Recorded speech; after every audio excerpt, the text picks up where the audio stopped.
আসসালামু আলাইকুম বন্ধুরা, আপনাদেরকে আজকে যে বাজারটা ঘুরে দেখাবো এটি হচ্ছে জয়পাড়ার পাখির বাজার। তো এখানে বিভিন্ন রকমের পাখির বাচ্চা, কোয়েল পাখির বাচ্চা, হাঁস মুরগির বাচ্চা সহ ইত্যাদি ধরনের জিনিস এখানে পাওয়া যায়। বিশেষ করে এই বাজারটা দেশি হাঁস মুরগি এবং কোয়েলের জন্য খুবই নামকরা। আর সর্বোপরি এই বাজারে যারা ঘুরেন এবং যারা দেখছেন তারা বলতে পারবেন যে বিভিন্ন রকমের পাখিও এখানে পাওয়া যায়। তাই চলুন আমরা বাজারটা সুন্দরভাবে ঘুরে দেখি। এটা কি মোরগ?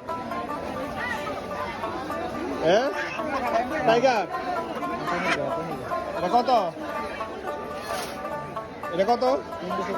1500। এটা কি মোরগ? সোনালি এত বড় হয়েছে। বাহ, আর এটা কি দেশি? এটা জোড়া কত করে?